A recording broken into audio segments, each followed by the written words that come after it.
স্বর্ণের চাইতেও সতী আমার গৌর হরির মূর্তি।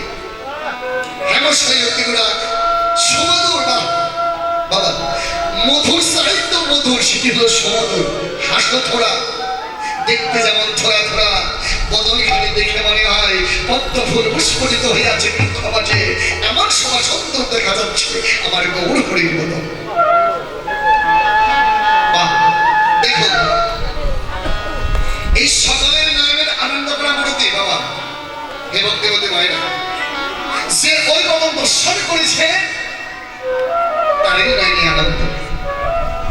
আর যে ওই মূর্তি দর্শন করতে পারে নাই তার নয়নের মাঝে আনন্দ নাই।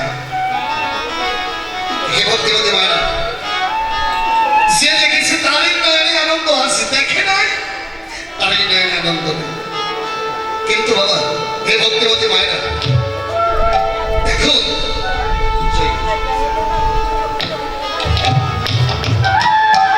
আমার মধ্যে আপনাদের মধ্যে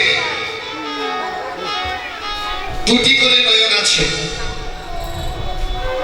এই নয়নে তৈরি দর্শন হবে হবে না। এই দুটি নয়ন হলো কলুষিত নয়ন। এই নয়নে ঐরূপ দর্শন হয় করতে পারে না। তবে সকলের মাঝে আরেকটি করে নয়ন আছে। অনেকেই মনে মনে ভাবছেন কোথায়, আমাদের তো দুটি নয়ন, আরেকটি নয়ন কোথায়? আমি বলবো সরি বল, আরেকটি নয়ন হলো, সে নয়নের নাম হলো দিব্য নয়ন। দিব্য নয়ন যদি পুষ্পরিত হয়ে যায়, ঘরের কোণে বসে বসে আমার গৌর মূর্তি দর্শন করতে পারে। আমাদের দিব্য নয়ন কিভাবে পুষ্পরিত হবে সে জায়গায় যেতে হবে। কিভাবে পুষ্পরিত হবে? ভাবক বললেন গুরু কৃপার ভাবা পেলে ফুলে মুক্তির ফুল। যদি হয় বিষয় মুক্ত, জানতে হলে পরম সত্য, ত্যাগই তাহার মূল। ত্যাগের মন হলে স্থিতি, ত্যাগের ইন্দ্রিয় হয় পূর্ণগতি। এই গুরু কৃপার ভাবামতি পানি বিষমটার এই সাধুগুলোর আদর্শ বলে নদীর মতো ধেয়ে চলে, তার পা পানি দিয়ে বার হরিব।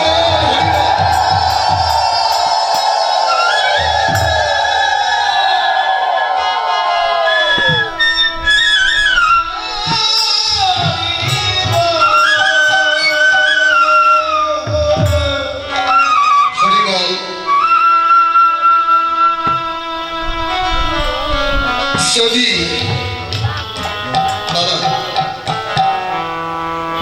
যদি গুরু কৃপা হয়ে যায়,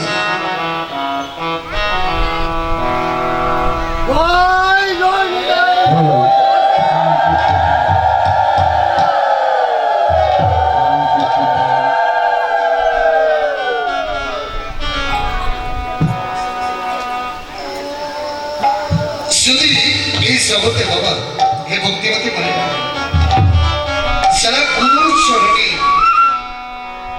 জীবনের সর্বস্ব কিছু,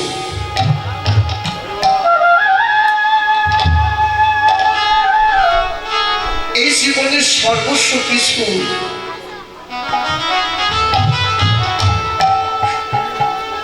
যারা গুরুর চরণে আত্মনিবেদন করে বসে আছে,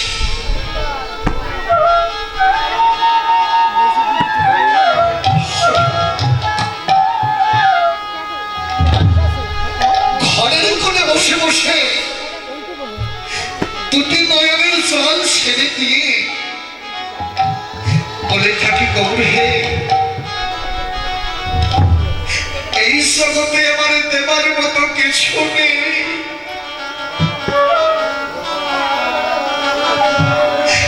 আমার দুটা নয়নের জল তোমার ঈশ্বরের নিবেদন করলাম।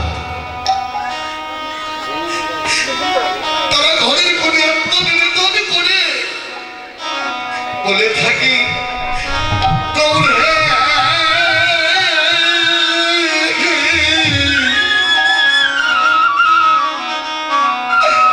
আমি যে তোমার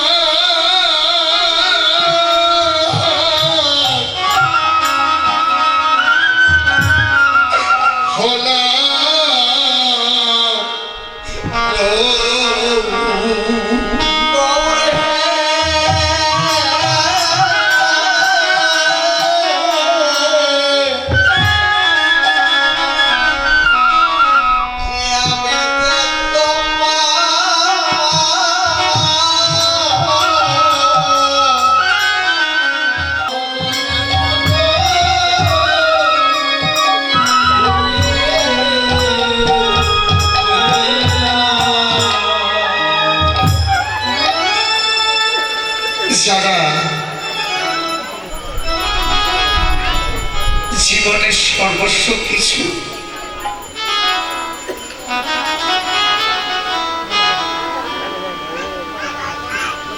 গুরুর চরণে আত্মনিবেদন করে বলে থাকে,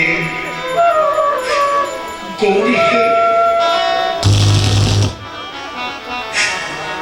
এই জীবনে তুমি আমার হও বা না হও তাতে দুঃখ নেই, তুমি আমার হও বা না হও তাতে দুঃখ নেই, তবে তুমি কৃপা করে যতদিন এই জগতে রাখবে আমি জানি না আমার কতদিন থাকার অধিকার এই জগৎ মাঝে আছে।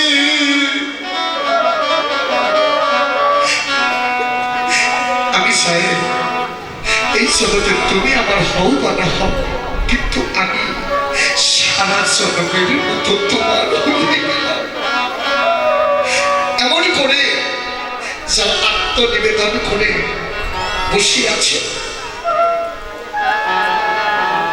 যারা আত্মনিবেদন করে বসে আছে, ঘরের কোণে বসে বসে আমার গৌর মূর্তি দর্শন করে।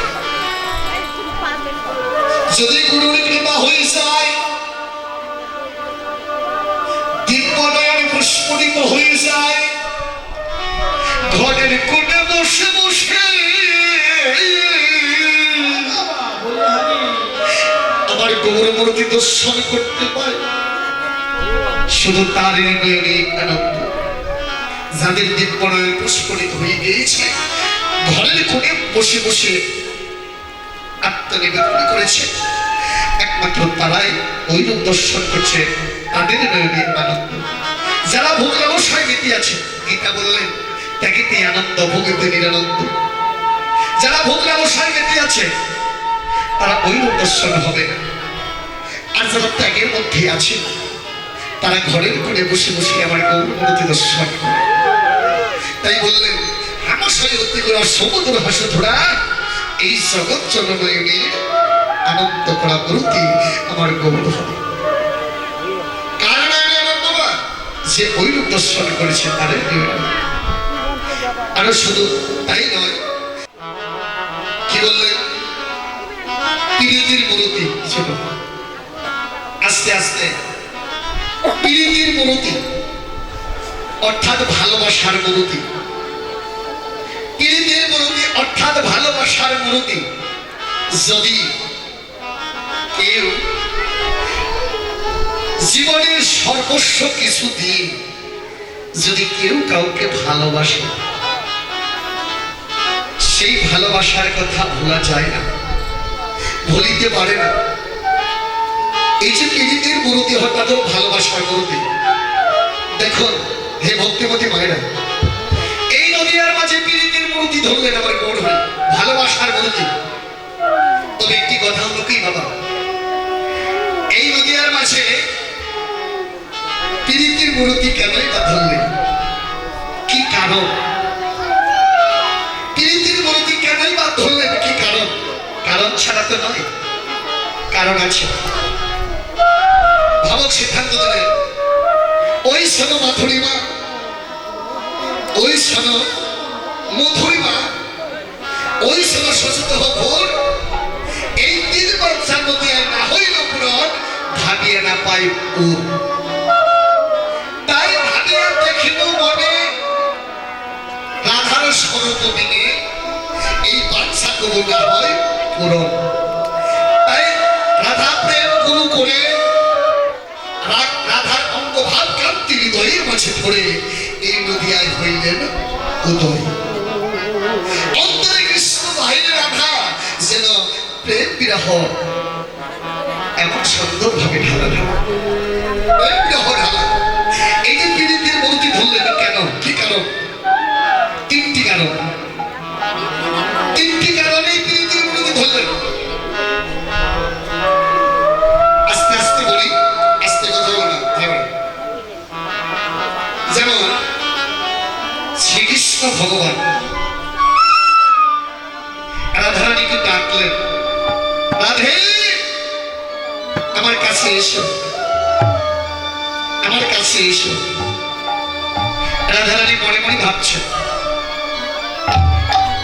এমন করে তো কোনোদিন গোবিন্দ আমাকে ডাকে না, তবে আজকে আমাকে এমন করে কেন ডাকছে?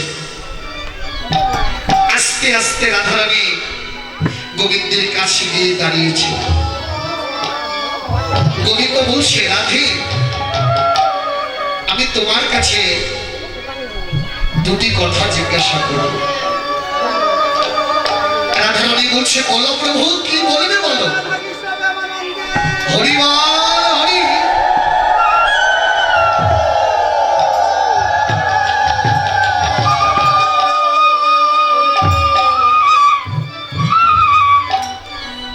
রাধারানী বললেন, বলো প্রভু, কি বলবে। রাধারানী বললেন, বলো প্রভু, কি বলবে। গোবিন্দ বললেন, রাধে, কথাটি মন দিয়ে শুনবে। সারাটি জীবন, আসতে না, সারাটি জীবন আমার নাম ধরে কেটে কেটে ধুলার মাঝে গড়াগড়ি দিয়ে শুধু আমাকেই ভালোবাসবে। কত লোকের নিন্দা বঞ্চনা তোমার কমল বক্ষে ধারণ করে শুধু আমাকেই ভালোবাসবে। বলো রাধে, আমাকে ভালোবেসে তুমি কি লাভ পেলে? রাধারানী দুটি নয়নের জল ছেড়ে দিয়ে গদগদ কণ্ঠে বললেন, প্রভু, তুমি যে আমার ভালোবাসার ধন, তাই তোমাকে ভালোবাসি।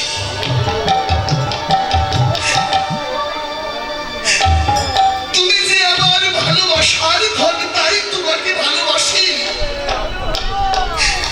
তবে প্রভু, তোমাকে ভালোবেসে কোনো পরিণাম ভাগ্য ভাবনা করি না।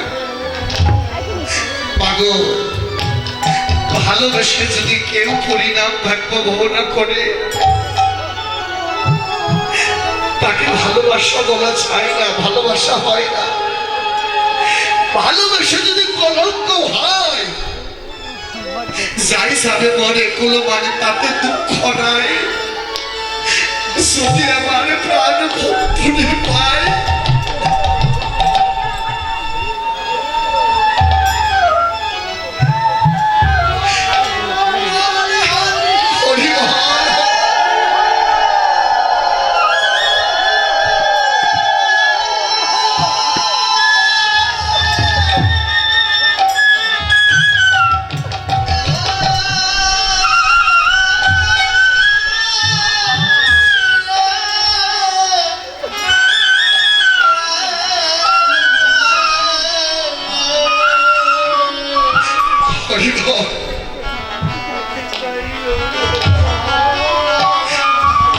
রাধারানী বলছে, প্রভু, তোমাকে ভালোবেসে আমি যতটুক সুখ পাই, তার চাইতে অধিক সুখ পাই যখন দুটি নয়নের জলে বক্ষ ভাসিয়ে এই বৃন্দাবনের পথে পথে ঘুরে বেড়ায়। তবে প্রভু, সারাটি জীবনে তোমাকে ভালোবাসলাম, আমি জানি না আর কোনদিন তোমাকে এমন করে ভালোবাসতে পারবো কিনা।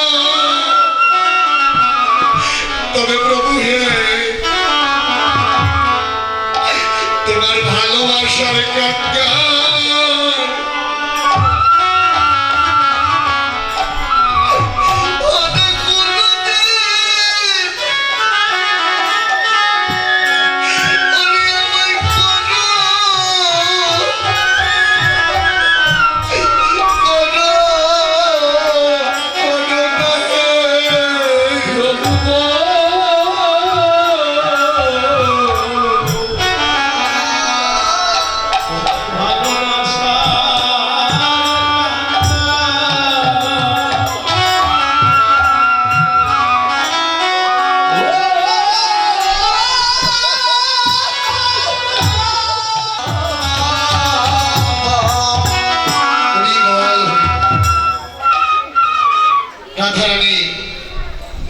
দুটি নয়নের জল ছেড়ে দিয়ে বললেন, প্রভু সারাটি জীবন তোমাকে ভালোবাসবো, সারাটি জীবন তোমাকে ভালোবাসলাম, জানি না আর কোনোদিনই তোমাকে ভালোবাসতে পারবো কিনা। তবে তোমার কাছে আমার একটি নিবেদন, আমাকে ভালোবাসার কাঙ্গাল করো না। শুধু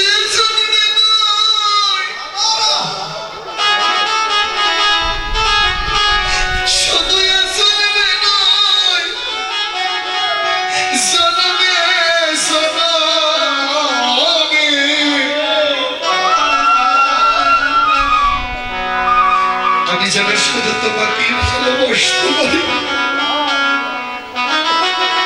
বাবা, এই যে ভালোবাসা, এই ভালোবাসার রস, এই ভালোবাসার রস আস্বাদন করিবার পরে এই গৌরহরি এই শ্রীরাম নবদ্বীপের মাঝে একটা মূর্তি ধরেছে। এই যে ভালোবাসার রস আস্বাদন করিবার পরে শুধু তাই নয়, আরো লেগিলেন, এমন ভাবে বলে দিলেন, সেই কটা দিন যেন আপনাদের মতো ভক্তের স্মরণে পাশে থেকে আমার ভগবানে গমন হচ্ছে। তাই কৃষ্ণ নামার প্রেম দিয়ে, এই মধুর কৃষ্ণ নামার প্রেম দিয়ে কৃষ্ণ মুখ্য করে নিলেন। শুধু তাই নয়, কামিনী কামা বলি কিছু মানুষও গতীয় সগজ যিনি মধ্য। আজ গৌরহরি কি করছে? কামনা করেই কামিনী সেজে আছে। গজ হলো হাতি, হাতির মতো ধীরে গতিতে চলছে। কেন? মনে মনে ভাবলেন, আমি যদি বিচলিত হয়ে যায় তাহলে এই জগতের জীব সকলেই বিচলিত হয়ে যাবে। তাই নিজে আসলে ধর্মজীবকে শিখায়, নিজে না করিলে ধর্মজীবকে শিখানো না যায়। তাই কি করছে? হাতির মতো চলছে। শুধু তাই নয়, মা যদি নহি কোনো দর্শনে আবৃত তনু,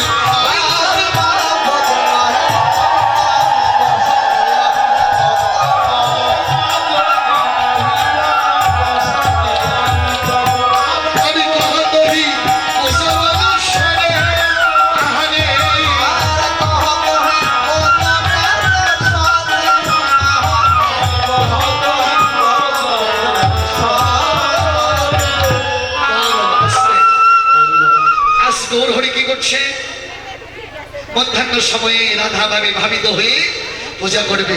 কার পূজা করবে? কারণে কি? প্রাণ বল্লভ গোবিন্দের পূজা করবে। কেমন ভাব দেখুন হৃদয় মাঝে। কব্য পুলক ঘাম সরভঙ্গ নয়ন হিসাবে পরিপূর্ণ। এমন ভাব যেন নয়নের জল বর্ষীভূত হচ্ছে, হচ্ছে টলমল করছে। শুধু তাই নয়, পাম ভুজহি আসন মুখ সাবলে,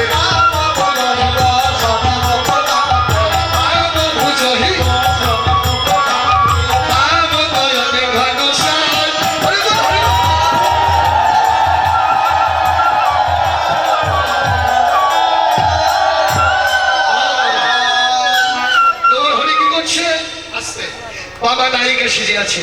নায়িকারও নায়িকা, বাবা নায়িকা এমন ভাবে আছে। আছে কিনারে, আছে কিনারে, আছে কিনারে,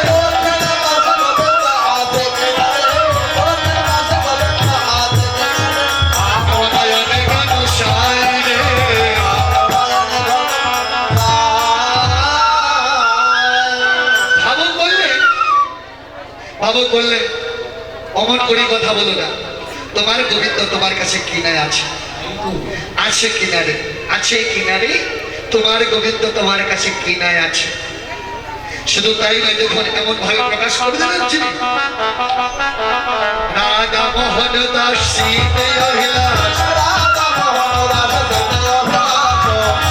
শরণ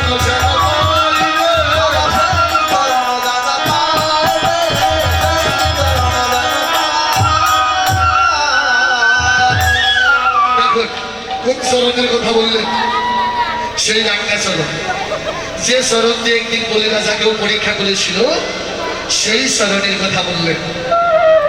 তবে যাই হোক, এতক্ষণ আমরা শ্রীরাম নবদ্বীপের মাঝে আছি। এই শ্রীরাম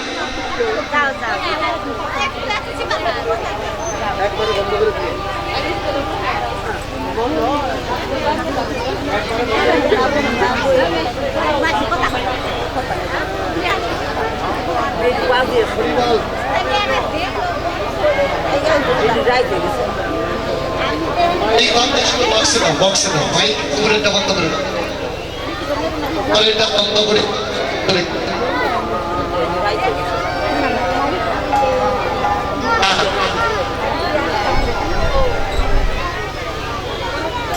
নিশ্চয় রেখে দাও, নিশ্চয় রেখে দাও। হ্যাঁ, পরে বন্ধ করে দাও, ও পরে বন্ধ করে দাও। আচ্ছা, এইভাবে থাক। তুই বল, লাইন লুজ কানেকশন করছো কেন? ঝাঁকটা একটু ঝাঁকাতে দাও। আচ্ছা, এতক্ষণ আমরা শ্রীরাম নবদ্বীপের মাঝে আছি।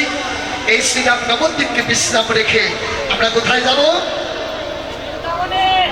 শুধু বৃন্দাবনে নয়, মধুময় মধুর শ্রী বৃন্দাবন।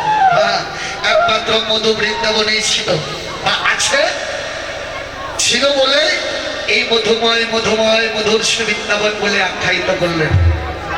আচ্ছা, এখন মায়েরা মনে মনে ভাবছে কীর্তনে এখন হাত উত্তোলন করতে বলবে নাকি? তবে সকল কীর্তনে যখন বলে আমি বলবো, যদি আমি না বলি মায়েরা এপাশে থেকে ওপাশে গিয়ে বলবে কিলো কেমন কীর্তনে আসছে, একটু হাত উত্তোলন করতে বললো না। একটু সমস্যা না। তবে একটা কথা মনে রাখবেন, এই যে মায়েরা হাত উত্তোলন করেন, এটা কি দেখা দেখি করে না জেনে শুনে করে? হরিবল, এই মায়েরা কথা শোনো, বাবারাও কথা শোনো। এই যে কীর্তনীরা বললেই হাত উত্তোলন করে, এটা কি দেখা দেখি করে না জেনে শুনে করে? দেখা দেখি কোনোদিন ভজন হয় না, জেনে শুনে করতে হয়। তবে আমি আজকে বলে যাব হাত উত্তোলন করলে কি হয়, না করলে কি হয়। হরিবল, এই যে রাস্তার ওই পাশে আমি দেখে এসেছি একটা প্রাইমারি স্কুল আছে, তাই না? বিশাল প্রাইমারি স্কুলে যখন ছোট ছোট বালকগণ যখন স্কুলে চলে যায়, মাস্টার মশাই ফার্স্ট পিরিয়ডে কি করে? নাম প্রেজেন্ট করে। ছাত্র যদি স্কুলে উপস্থিত থাকে তাহলে কি বলে? প্রেজেন্ট স্যার, ইয়েস স্যার, আসি স্যার। আচ্ছা বাবা, স্কুলে উপস্থিত থেকে ছাত্র যদি আসি স্যার না বলে তাহলে কি খাতার মধ্যে নাম উঠবে? ও মায়েরা, উপস্থিত থেকে আসি স্যার না বললে তাহলে কি খাতার মধ্যে নাম উঠবে? রে বলে সম্বোধন করলে, তুলসী রে, তুলসী রে বললেন আমার কাছে আয়, তোর কাছে বলবো মধুর কথা, কৃষ্ণ কথা। আচ্ছা বাবা, আস্তে আস্তে মধুর কথা তো কৃষ্ণ কথা হলো কেন? এটা প্রশ্ন থাকতে পারে না? জগতে অনেক কথা আছে, কিন্তু মধুর কথা, কৃষ্ণ কথা এত মধুর হলো কেন? বাহ, ভাবন বলে দিলেন, এদিকে কথা বলো না। ওই কথার মধ্যে কৃষ্ণ আছে বলে এত মধুর, ওই কথার মধ্যে কৃষ্ণ আছে বলে এত মধুর। শুধু মধুর নয়, ওই কথা যদি কোনো ভক্তের মুখে রচিত হয় সেটি যে মধুর সাইতে, আরে মধুর সাইতে, মধুর সাইতে মধুর হয়।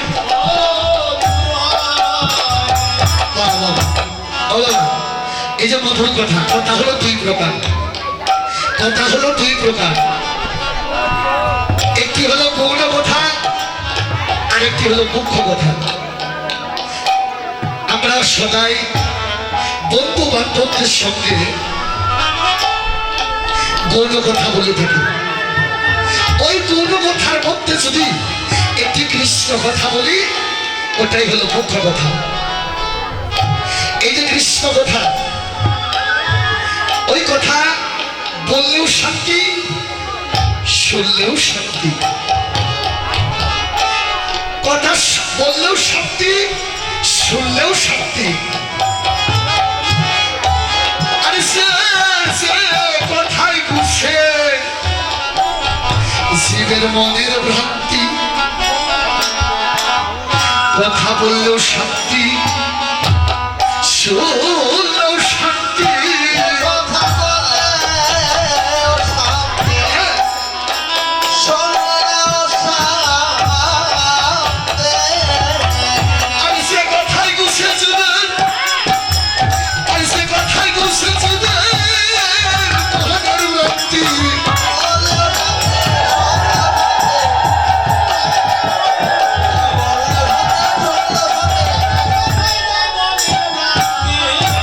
কথা বললেও শান্তি, শুনলেও শান্তি।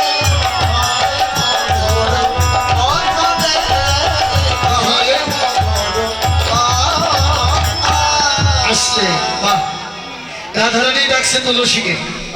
শুধু ডাকে নাই তো, আস্তে আস্তে। এই যে বাইদিকে শুধু রাধারানীর কথা নয়, আমাদের ভোজনের কথা বলে দিলেন। কি বললেন? এই যে তুলসী, তুলসী রে তুলসী রে, আস্তে। তুলসী রে তুলসী রে। দেখেন, অনেক তোলার কথা ছিল, অনেক কায়দা আছে। যদি একবার শিরে তোলা যায়, যদি একবার শিরে তোলা যায়, ভাবের ভাবের না হলে বুঝবেন কি তুলবেন। একটু বলি, ইরা পিঙ্গলাকে সুষমা করে যদি একবার দ্বিদল মধ্যে তুলতে পারে, হরিবল, প্রভুর পাশে আর ঘুরতে হয় না, প্রভুই পাশে ঘুরে। হরিবল। আর লীলার সাথে বললেন, ভজন বলে দিলেন, তুলসী রে তুলসী রে।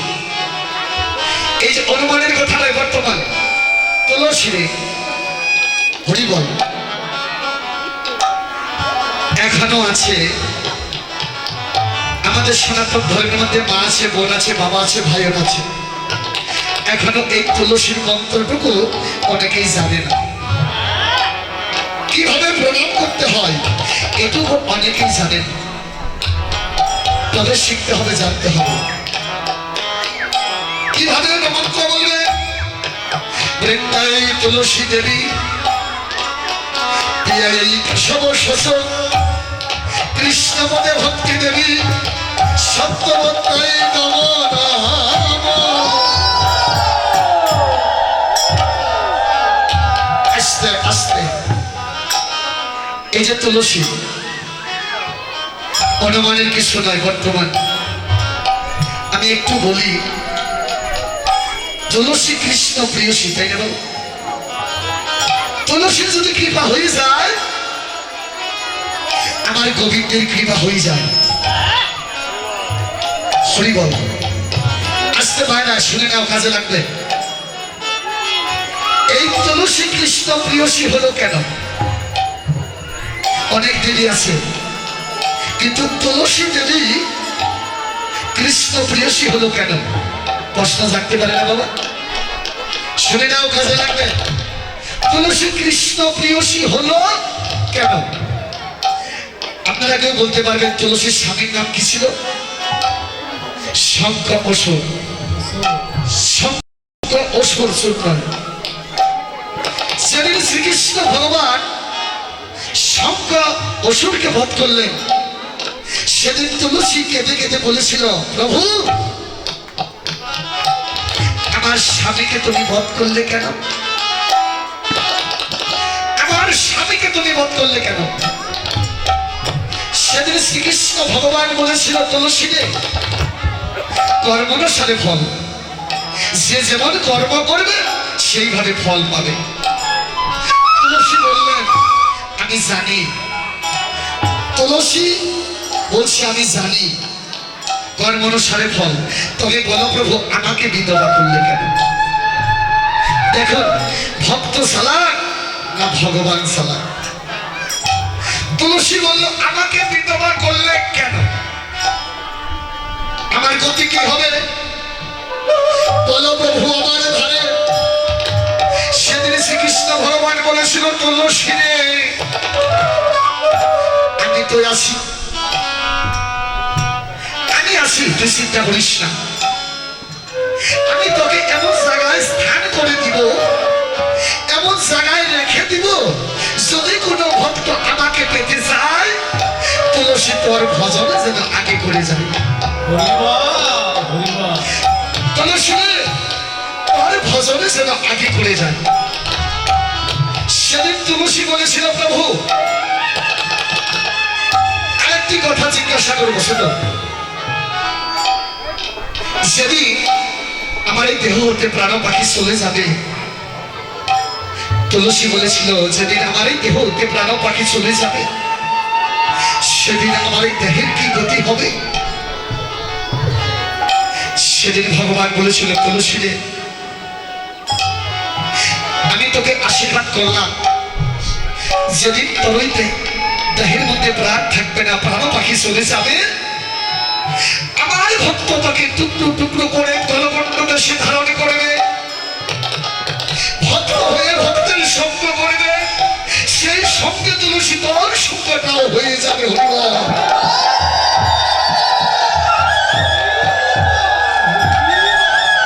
হরিবল। মাগো এই যে তুলসী অনুমানের বিষয় বর্তমান, এই তুলসী একদিন সাক্ষী দিবে, এই তুলসী একদিন বলে দিবে কোন দিন গো মা, ও বাবা কোন দিন সাক্ষী দিবে? বলা হরি হরি বল, বলা হরি হরি বল। বাবা এই যে বলা হরি হরি বল, এই শব্দটি যদি কর্ণে পৌঁছিয়ে যায় মনে হয় কাছ থেকে যেন কে বিদায় নিয়ে চলে যাচ্ছে, মনটা কেঁপে ওঠে। এই বলা হরি হরি বল যদি শব্দটি কানে আসে মনে হয় কে যেন কাছে থেকে বিদায় নিয়ে চলে যাচ্ছে। এই তুলসী সাক্ষী দেবে করতে চার কাঁধে করে নিয়ে যাবে শ্মশান ঘাটে। এই তুলসী বলবে সারাটি জীবনে যাদেরকে আমার আমার করে মুখে চেপে রাখলে আজ দেখো তোমাকে ছেড়ে সকলেই চলে যাচ্ছে। এই তুলসী সেদিন সাক্ষী দিবে প্রভু তোমার এই ভক্ত কোনদিন তোমার গুণকীর্তন করতে পারে নাই, কিন্তু আমাকে গলকণ্ড দেশে ধারণ করে প্রভু তোমার নাম করে দুটি নয়নের জল ছেড়ে দিয়ে তোমাকে ডেকেছিল, তার বিনিময়ে তোমার স্বরূপে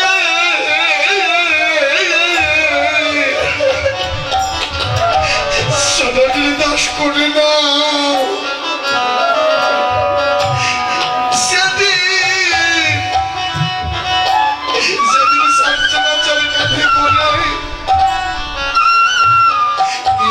শ্মশানে ঘাটে সেদিন আমাদের আপনে বলতে, সেদিন আমাদের আপন বলতে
সঙ্গে থাকবে এই তুলসী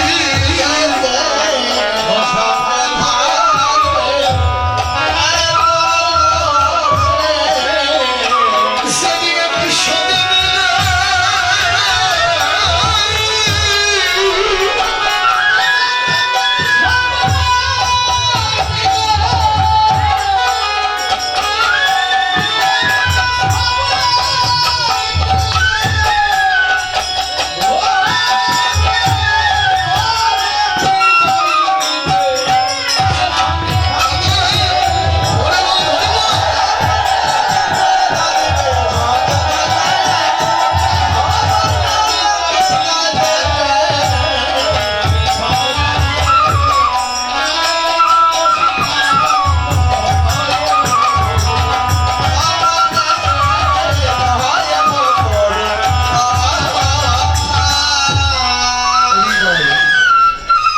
এই যে তুলসী সেদিন সাক্ষী দেবে, সেদিন উত্তর দিবে, বলবে কোনোদিন তোমার গুণকীর্তন করতে পারে না, কিন্তু আমাকে গলকণ্ঠ দেশে ধারণ করে তোমার ভক্তের সঙ্গত করেছিল, তার বিনিময়ে তোমার চরণকে দাস করে নাও। এই তুলসী সাক্ষী দিবে, এই তুলসী বলে দিবে। তাই ভাবো কেমন ভাবে বললেন, হরি বল হরি। ওরে তার কারণে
দেখে আয় আমার ভালোবাসার বাসা কেমন আছে, আমার শান্তির বাসা কেমন আছে।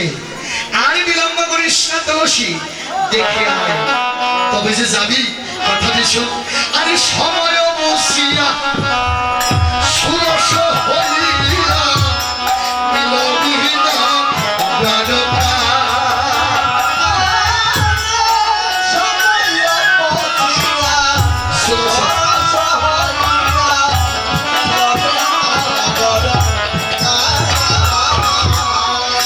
তুলসীর অসময়ে যাস না তবু, যাস না তবু আমার প্রাণ বলল তোর কাছে, আরে অসময়ে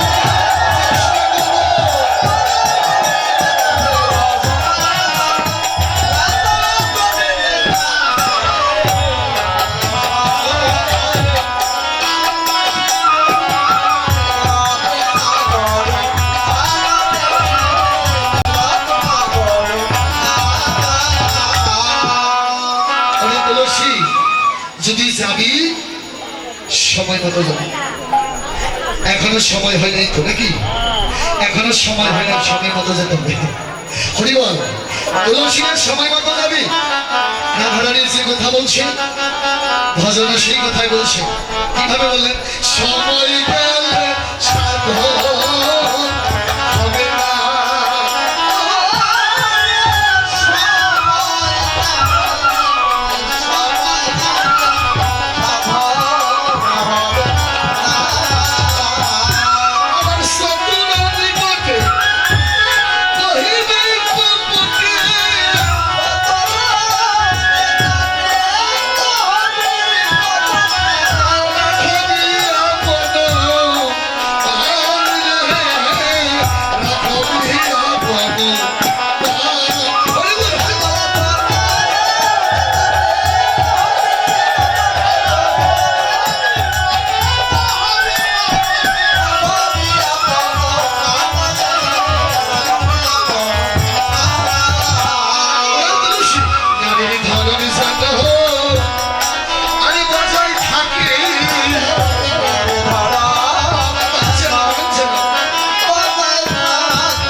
থাকবে তো নাকি? তুলসী কি করছে? রাধারানীর কথা শুনে চলে যাচ্ছে কোথায়? গোবিন্দ সংবাদ আনার জন্য। তুলসী কি করছে? কত দূর গিয়েছে, অনেক দূর গিয়েছে। রাধারানী কি করছে? পিছন থেকে আবার ডাকছে, তুলসী তুলসী, ফিরে আয় ফিরে আয় ফিরে আয়। যখন তুলসী এই হেনা কথা শ্রবণ করতে পেরেছে, তুলসী মনে মনে ভাবছে, আমাকে পাঠিয়ে দিচ্ছে কেন? ছিল আমাকে কেন পাঠিয়ে দিচ্ছে? আবার কেনই বা পিছিয়ে পিছিয়ে ডাকছে? আচ্ছা মায়েরা, কোন স্থানে যাবার সময় যদি পিছন থেকে কেউ ডাকে তাহলে কিন্তু অমঙ্গল হয়। তুলসী কি করলেন? আবার রাধারানীর কাছে এসে দাঁড়িয়েছে। তুলসী বলছে, রাধে আমাকে কেন পাঠিয়ে দিচ্ছিস? আবার কেনই বা ডাকছিস? বল, কি হয়েছে বল। রাধারানী বললেন, তুলসী রে, আপন জনদের কাছে, প্রিয় জনদের কাছে, ভালোবাসার মানুষের কাছে যেতে হলে শূন্য হস্তে যেতে নাই। কি করতে হবে? কোনো না কিছু নিয়ে যেতে হবে। তবে তুলসী রে, আমি মনে মনে ঘুরে সুন্দর সুন্দর ফুল চয়ন করে একটি বিনসতের মালা গেঁথে রেখেছি, একটি বিনসতের মালা গেঁথে রেখেছি। আর কি করেছি? কর্পূর মিশ্রিত একটি তাম্বল বানিয়ে রেখেছি। এই মালাটি গোবিন্দের গলে পরিয়ে দিস, আর কর্পূর মিশ্রিত তাম্বল আমার গোবিন্দের বদনে দিয়ে দিস। মনে থাকবে তো? বলছে থাকবে। তুলসীর আনন্দে আর বসছে না, এমন ভাবে বলে দিল, তুলসী অলসী মনেতে হরসী, তুলসী অলসী মনেতে হরসী, সরিয়ারায়ের বলে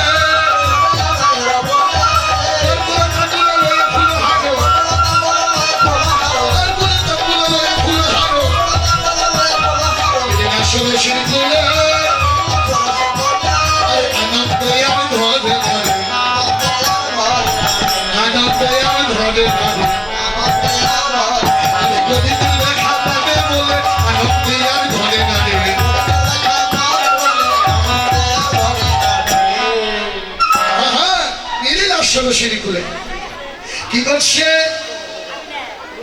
তুলসী মালা নিয়ে রাধাকুণ্ড তীর হতে শ্যামকুণ্ড তীরে চলে গেলেন।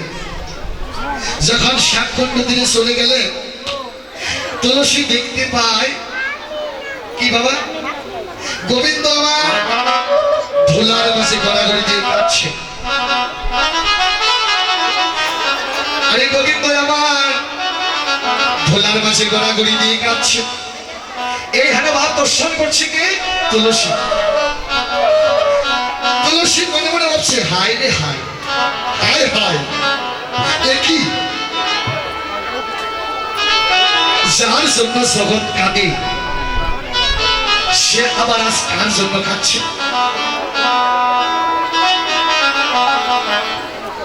যে আগে তুলসী সন্তান ছাড়া, আরে সে আগে তুলসী সন্তান ছাড়া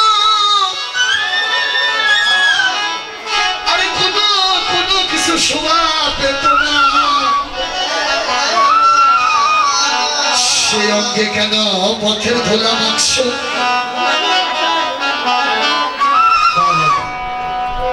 দেখো এই যে গড়াগড়িতে কাঁদছে, গোবিন্দ তুলসীকে দেখে ফেলেছে। গোবিন্দ মনে মনে ভাবছে, আরে সর্বনাশ, আমি যে ধুলার বাসি গড়াগড়িতে কাঁদছি, তুলসী দেখে ফেলেছে। দেখো বাবা, মানুষ যখন কাঁদে তখন কিন্তু নয়নের জলে ঝাপসা ঝাপসা দেখে। গোবিন্দও ঝাপসা ঝাপসা দেখছে। আর তুলসীকে দেখে দেখে বলছে, তুলসী তুই কি একাই এসেছিস না তোর সঙ্গে আরো কেউ এসেছে? সঙ্গে কেউ আছে নাকি? তুলসী কোনো কথা বলছে না, আবার বলছে, তুলসী বল তোর সঙ্গে কেউ আছে কিনা? তুলসী বলছে, আমি আমি সকল কথার উত্তর করব, কিন্তু আমার দুটি কথার উত্তর করে নাও। বলছে বল তুলসী, কি গো বলবি বল। তুলসী বলছে প্রভু, যার জন্য জগৎ কাঁদে সে আবার কার জন্য কাঁদছে?